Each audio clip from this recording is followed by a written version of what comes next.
Hello and welcome to another Puppets Epic Comic Review. And this is going to be an exciting one because we're going to be reading and reviewing these comics. Oh yes, this is going to be exciting. Whoa, hold up, Butler. No, we're not, it's not going to be for this episode. What? Why not, Jack? Well, because we really don't have the time for those. I mean, those are freaking graphic novels. Oh, well, all right. Well, I was looking forward to it. I'll just set them down. I mean, I was looking forward to it, but what are we going to read and review instead? Well, we are in fact reviewing, and it is a comic, something SpongeBob. Oh, okay, yeah, that's a good one. That's a good idea, yeah. And hey, I got my Krusty Krab hat. I got this at Spirit Halloween. Doesn't it look good on me? Because this is a pretty cool hat, don't you think? Yes, it actually does look good on you, and it's a really cool hat. Well, anyways, that's right. We are, in fact, looking at a comic issue with a couple of stories from the SpongeBob comics centering around Mermaid Man and Barnacle Boy and all the other superheroes, alongside with them. And I gotta say, because, those episodes of SpongeBob with Mermaid Man and Barnacle Boy were some pretty good ones. Yeah, I especially like the one where Barnacle Boy goes to the dark side, or in other words, evil. Every villain is lemon.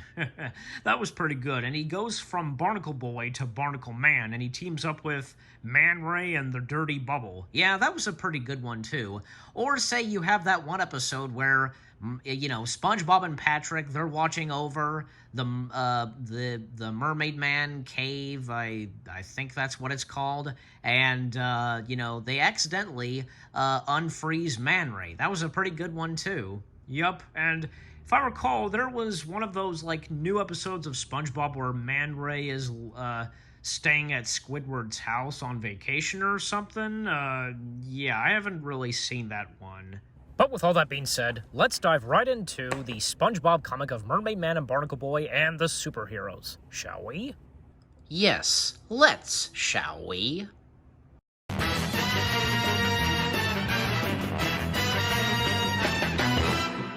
So, the cover for the SpongeBob comics of the Aquatic Adventures, it's actually pretty good. Just like, say, those, old superhero comics. Yeah, pretty good. So, the first story is, There Shall Be a Catter Affair. And so we open in the Krusty Krab, and we hear not SpongeBob, but Mr. Krab saying, "That's right, SpongeBob. The Aquatic Adventures are going to be holding their 75th reunion right here at the Krusty Krab." And we see SpongeBob holding a poster, of their 75th reunion. SpongeBob just going absolutely berserk, as, we know SpongeBob very well. He is a true fan, and, of Mermaid Man and Barnacle Boy and all the other superheroes. And SpongeBob just being too excited, wanting to meet the superheroes and wanting to get their autographs. Mr. Krabs says, "Take it away, Jack." Right. "You heard me. No autographs. Those old geezers are paying me good money to enjoy themselves. They don't need some nerd hounding them for autographs." "But they have to sign my comic book." "Comic book? Yes. No one's ever had the entire team sign this first issue of Aquatic Adventures." "Well, you won't be first. If you ask for one autograph, you're fired." "Yes, Mr. Krabs." And so Mr. Krabs, I assume he has a copy for himself, or wait, did he take SpongeBob's copy? I really don't know, because we see SpongeBob walking back in the kitchen with his comic, but then we see Mr. Krabs holding an issue. I assume it's his own issue. Yeah, I'd say so. And Mr. Krabs, he's planning to have them sign his comic book. Well, geez, what a jerk. Anyways, we then cut to later that night where all the members, of the Aquatic Adventures, they are there, and Mr. Krabs is saying, remember, no gushing, no drooling, no touching, and no asking for autographs. Got it, Mr. K. And so, of course, SpongeBob being the butler and giving out the Krabby Patties, but just holding it in. God, look at SpongeBob's face. Look at his eyes. I know. You know, that typical thing for SpongeBob, you know, those shots, just with their eyes, that kind of stuff. And SpongeBob having a daydream, because of visioning Mermaid Man and the Green Harpoon. Green Harpoon says, "There a problem, Junior?" And then, SpongeBob then turns to Lighthouse Lass. And she says, "Are you having a fit, dear?" And then, we then see Barnacle Boy and Flying Fish. And then Barnacle Boy says, "Hold still so I can get a patty." So, yeah, SpongeBob manages to survive, and Mr. Krabs, one by one, takes each of the Aquatic Adventures members, having them come to his office and sign his autograph. Yep, and just bringing them in and so on, and then it turns out that, Mermaid Man and Barnacle Boy, everybody in the Aquatic Adventures start to realize that each one of them is missing, and so they start to think that it's one of their enemies, which being we're looking at the comic right now. It's some villain, it's invisible, I want to assume. And so they all get together, like preparing to fight and so on. Well, actually, they hide in a closet. SpongeBob and them, and Mr. Krabs. He hears them actually they're in the restroom, and when Mr. Krabs goes in, he says hello, and then you hear fire. Wah! And they all unleash their powers, in which they find out it was just Mr. Krabs. And then SpongeBob says, but why would Mr. Krabs have you all sign this valuable collector's edition when he told me not to unless he planned to? Give it to me as a surprise, what else? Oh, thank you, Mr. Krabs, says Mr. Krabs, groaning because he was burned entirely by the Aquatic Adventures. And, of course, all ends well, and apparently because that invisible character, I can't think of his name, apparently does show up and grabs Barnacle Boy by the underpants. And that's the end of that story.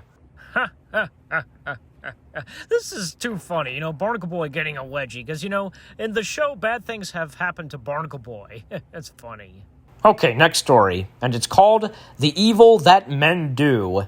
We see Squidward going up to his mailbox. When he opens it, swoosh, a splash of water hits his face, and we hear a voice, "Fear not, Susan." It turns out to be Patrick, and who's dressing up as a superhero. And, of course, typical SpongeBob and Patrick just getting Squidward on his nerves.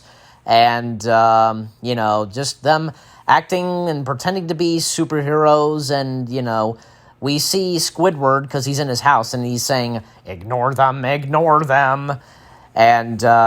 just them acting all goofy and such, as we know. And Patrick hitting a branch, I guess that's what's supposed to be. And Squidward just can't take enough of this, and he starts plans to dress up as a villain, so he can set them straight and take care of them. And he's dressed up as the evil Mendu, as Squidward says, "It is I, the evil Mendu, and I have captured your long-suffering neighbor, Squidward. If you wish to ever see him again, you must leave this place. Hee hee hee hee." SpongeBob says, "No, don't harm Squidward. He's our friend." "If that's true, then go away, far away, and I will release him. If you don't leave him, I will twist Squidward's talented head off. I will." No, they're saying. And so Patrick and SpongeBob, they're whispering to each other as they come up with a plan, and, they go along with Mendu, like, leaving and such, and, Squidward, relieved and such, and just saying, "Oh, hooray, hooray! Oh, fabulous joy! Back to the mailbox, my copy of Reads Today should be here." And so, when he goes to the mailbox, SpongeBob and Patrick, they, thinking it is Squidward, they take him, even though it's just a dummy. And Squidward goes to his mailbox and gets his copy, and, he says, "Now to read in beautiful, blissful peace. Ah, snap." And it turns out in the book it was a mousetrap, and, the last words from Squidward, "When those two come back from saving me, they are in so much trouble." And that's the end of it, and if you notice, it says, "Turn the page for more Mendu and every other Bikini Bottom super type we could fit into one scene." And this is really awesome. Look at this. All of the good guys and the evil. Yeah, listing off every hero's name and villain's name, and that one invisible villain, what's he called? Let me see. Yes, here it is, the Invisible Isopod. I'm pretty sure that's how you pronounce his name. But he was the one from the first story where, they thought it was him that was causing trouble and so on. And it turns out that he did show up. Yeah, but this page is actually really awesome with all the good guys and the bad guys, especially like those who did appear in one episode where SpongeBob and Patrick, they were watching, I guess a videotape or something of an episode with Mermaid Man and the heroes, and of course we see, like, say, Sandy and Squidward dressed up as Invisible Man and Captain Magma. Yep. I'm not really sure because, okay, Miss Appear is Miss Appear and Sandy dressed as Miss Appear, But Professor Magma and Captain Magma, I really don't know. I wonder if they are, like, say, cousins or something, because their last names are Magma. I just really never understood it, and when we watched those episodes. Still, again, this is just really awesome. This mural with all the heroes and villains, just really cool. And now we come to another story, which is Mermaid Man and Barnacle Boy Sidekick Blues. And basically, because this long description, that reads this: "If a hero's sidekick is supposed to be loyal and true, then you must be pondering and the following. Why is Barnacle Boy poised to destroy Mermaid Man with his watery fastball? Why is he wearing that weird shell on his head? Why is that ghostly figure watching it all happen? And why haven't I stopped reading this panel? These questions in Sidekick Blues." And basically, because we see Mermaid Man and Barnacle Boy, because they're in the mer cave, I guess, and, tidying the place up, and then we see Mermaid Man conducting an undersea symphony. Barnacle Boy, he's sweeping, dusting, and he comes across the shell, and then the shell is talking. The shell says, "Oh, thank Neptune. Now listen carefully. I need you to do something very important." "Important?" Barnacle Boy says. And, of course, like, we see, of course, who we saw in the beginning, like, this old guy, I believe, it's supposed to be Mermaid Man. And we see that the shell jumps on top of Barnacle Boy's head and taking control of him. And we see, of course, Mermaid Man. He's in the gym section, the gym session, need I say. That's kind of funny. And Barnacle Boy comes in, he attacks Mermaid Man, and old Mermaid Man, he sees all this happening, and he has to do something about this. And then we come to part 2. Barnacle Boy's got Mermaid Man locked in a container. well, he's being controlled by, the conch, and, Mermaid Man is losing water, and Mermaid Man comes out of the TV, the other Mermaid Man, and saves the day, saving the other Mermaid Man, and they go and try to stop the controlling conch, and eventually, Barnacle Boy is free, and the conch says, "I'm in command now." And then, Barnacle Boy, he kicks it, and kicks him, and he says, "Back in the dust bin with you, curses! Way to go, Barnacle Boy." And so, all ends well, and, and Mermaid Man is dressed up just like Barnacle Boy. That's pretty funny. Yeah, and then we come to this, Mermaid Man and Barnacle Boy meet Super Gary.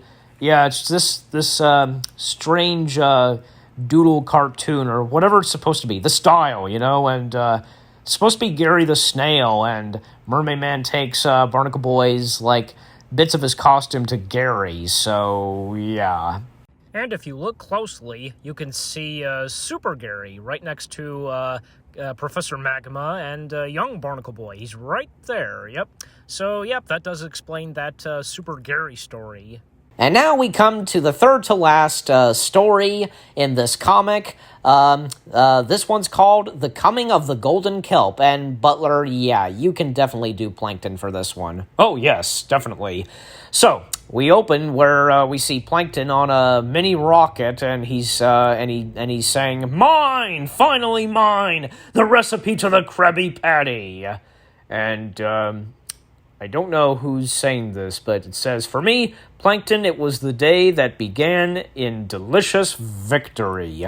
Is this Mr. Krabs saying it? Who is it? I don't know. Yeah, I don't know either, but yeah, just continue. Right. And then Plankton says, "What is this?" And quickly turned the bitter defeat. And it reads, "Note to self, Pearl's birthday next week. Order cake." That's funny. Plankton got the wrong piece of paper. Yeah, he thought he got the Krabby Patty's secret formula finally, but no, he got a piece of paper to remind him to get something, of whatever it said, of Pearl's birthday. Just how did he get that? Was it in the vault? I just wonder. Well, anyways, so Plankton falls off of his rocket, and he lands down in in a grass field or whatever it is, and these strange creatures, were they friend or foe, as it says? I guess the narrator says, "Oh yeah, it's Kelp." Yeah, because Plankton says so. "Walking kelp? Amazing," as Plankton says. "They wrapped me in their..." Oh, it's Plankton narrating this. Okay. Yeah, I had no idea at first. Okay, but anyways. So, the narrator keeps going on about the kelp and such, and they make him a superhero, I guess, and he makes his way back to the Bikini Bottom, and he says, "People of Bikini Bottom, I am the Golden Kelp. I am no loser, and also ran a second. Best the secret of the Krabby Patty will be mine. Listen to me, you fools, listen! Ouch, watch out, ooh!" Yeah, and of course, they just run over him. And it says the beginning of the end, and that's the end of that story, The Coming of the Golden Kelp. Yeah, that was pretty good. I mean, anything with Plankton, yeah, is pretty good, and I'll go for it. I'll go for it. Now we come to the last one, which is The Secrets of the Mermalayer. That's what it's called? I totally forgot. Yeah, me too. Well, anyways, it's only 3 pages left, and Mermaid goes on saying, "All the classified information about your favorite heroes is guarded by a specially designed hatch that is all impregnable." Hey, you left the door open again. "As long as it's kept shut." Oh, yeah, because Barnacle Boy was supposed to say that afterwards. Well, anyways, then Mermaid Man says, as we make our way to the heart of the Mermalair, we must pass through the Hall of Adventure, where our most famous escapists are memorialized on... Amazing! Wow! As we hear some voices echoing, I assume. Wait, did you hear that? Barnacle Boy asks. Wait for me! Look over here! You know, it doesn't matter who's talking, so I just did Patrick, as you just heard. Speak up, Barnacle Boy! Someone's in the Mermalair, and stop calling me boy! Okay, hold on a second. Why is he still being called Barnacle Boy if he wanted to be preferred as Barnacle Man? I mean, come on.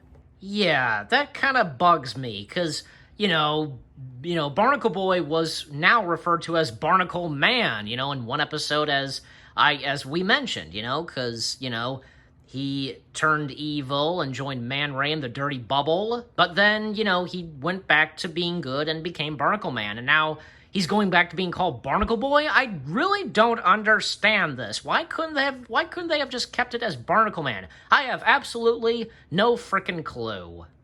Yeah, me neither. Let's just continue. Well, anyways, we then get this one big shot, where we see a giant, where I assume that's the Loch Ness Monster, I don't know. But Mermaid Man goes on saying, I don't see anyone! Open your eyes, you old coot! And then we see that, for one thing, the invisible boatmobile, where Mermaid Man says, Hopping, but you're right. Someone got their dirty handprints all over the invisible boatmobile, and someone's tangled up our giant reel. Someone's taken all the clothes off our wax figures. You don't have to cover my eyes, Yeah, seriously, they're just wax figures. And then Mermaid Man says to the next image, and look, someone's drawn all over our Bikini Bottom city map. Now I know who's behind all this. Fruit salad? No, it's that sponge kid and his dopey friend. Here's what we're going to do. And so he whispers in Mermaid Man's ear, and then the last page where the first image, Barnacle Boy says, Ahem, we'll be leaving now. Oops, I dropped this. Oh well, I'll get it later. We hear SpongeBob and Patrick gasp. Patrick says, Mermaid Man's shell bra. Mine, SpongeBob says. Patrick says, Goosh. And then SpongeBob says, the apparatus that holds up the bosom of justice. And then Barnacle Boy says, Aha! The Mermalair's secret trapdoor. And we're standing on top of it. Whee! As both of them say. And then the last words from Mermaid Man and Barnacle Boy. Mermaid Man says, well, let me just get adjusted here, and we'll continue our tour. Barnacle Boy then says, would you stop talking to yourself and go grab the broom? And that's the end of the final story for this comic. And with all that being said, this comic is awesome. It is great to see that there is a SpongeBob comic that centers entirely on Mermaid Man and Barnacle Boy and the aquatic adventures. It would be awesome if we would have seen these other underwater superheroes in SpongeBob, of course, because the others that we've seen, like, from Misappear, Professor Magma, and even when Sandy and Squidward dressed up as Misappear, and Squidward was not Professor Magma, but Captain Magma. Yeah, this is a good comic, and need I say, a good SpongeBob comic, and yeah, maybe we should see what other good SpongeBob comics there are, and maybe we'll probably give those a read and a review. But for now, and for this episode, we read and reviewed this comic of SpongeBob, the Aquatic Adventures, and with Mermaid Man and Barnacle Boy. Be sure to come back next month, where we will be reading and reviewing a comic, a batch of issues, comic issues, where it's actually going to be both, Halloween-y, and in celebration of a theme park's anniversary. Stay tuned for that. Thank you for watching, guys. Peace out. See you next time. Bye-bye.